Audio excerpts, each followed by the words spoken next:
بيقول لك اتعب دلوقتي عشان ترتاح بعدين. كتير مننا بيسمع الجملة ديت، لكن أنا جايلك من المستقبل بقول لك لأ، مفيش حاجة اسمها ترتاح بعدين. وأنا مش جاي أخوفك من المستقبل، لكن هي دي الحقيقة.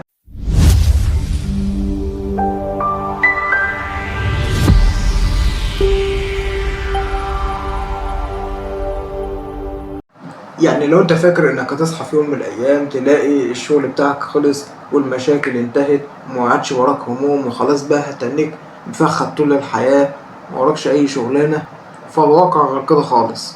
الواقع بيقولك ان احنا جوه دايرة من الضغط والشغل والمشاكل.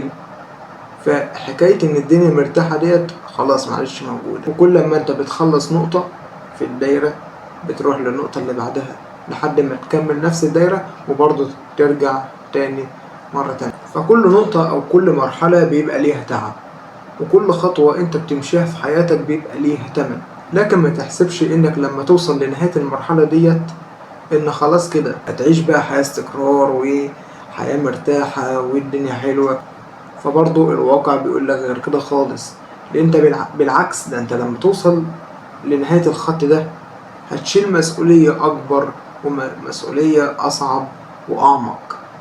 يعني أنا فاكر كانوا بيقولوا لي برضه في الثانوية العامة اتعب دلوقتي عشان ترتاح في الكلية، لكن الحقيقة أنا جاي لك أقول لك إن أنا مفشوخ حرفيا في الكلية، مفشوخ. وكنت بذاكر أنا بذاكر دلوقتي أكتر ما كنت بذاكر في الثانوية ضعفين. إيش ميد ترم، إيش شتات وشفوي وفاينل. تخلص الميد ترم تقول خلاص الدنيا تمام، تلاقي الشفوي بعدها بأسبوع ما بتلحقش تريح أساسا.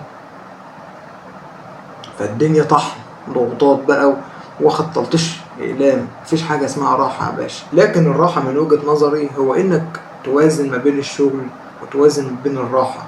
ما أقولكش اتعب قوي أو إنك ترتاح قوي، لا، يكون في توازن. والراحة برضو من وجهة نظري انك مثلا تشتغل في مكان انت بتحبه، رايح الكلية اللي انت حاببها، متكونش رايح الشغل بتاعك الساعة 6 الصبح ما تكونش طايق نفسك. فهي دي الراحة، انت تشتغل ايوه هو ده التعب، بس في راحة قصادك انك بتشتغل حاجة انت حاببها. بس انا برضو في نفس الوقت ما عنديش مانع انك ما تريحش خالص، لا، خد استراحتك والدنيا سهلة برضو، بس ما توهمش نفسك انك هتتنك على كده على طول. وبعدين في نقطة كمان، ربنا مش خلقك هنا علشان تلعب او عشان ترتاح، ربنا خلقك عشان تسعى وتعب. ربنا بيقول لقد خلقنا الانسان في كبد. كبد دي معناها المشقة والتعب. ربنا خلقك مش عشان تلعب في الدنيا، لا، الراحة اللي انت بتتكلم عليها ديت هتلاقيها بقى في الاخرة ان شاء الله، ربنا هيكافئك بيها.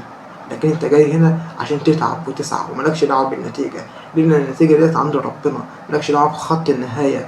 انت تتعب، انت جاي هنا تتعب. ربنا بيقول اني جاعل في الارض خليفة. خليفة ديت انك جاي تعمر الارض، مش جاي تلعب فيها، انت جاي تعمرها. جاي بقى تشتغل بدماغك انت وازاي تعمرها بقى وتبدع فيها. وليك مكافئتك بعد التعب ده، الراحة في الجنة ان شاء الله، ربنا يرزقنا بيها.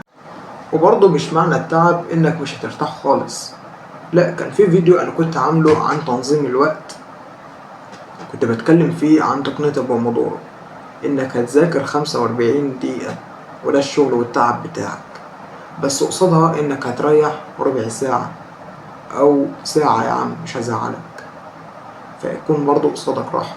فانت تعبت وريحت، هو ده التوازن اللي انا بكلم حضرتك عليه. ففي نهاية الفيديو عزيزي المشاهد، ما تاخدش الحياة لعب ولا تاخد الحياة تعب برضو. لازم توازن ما بين الاتنين، تتعب وتريح، الاتنين يكون فيهم توازن. ودي الراحة من وجهة نظري. انت لا تتعب قوي زي ما قلت لك في بداية الفيديو، ولا ترتاح قوي وتفخد على السرير.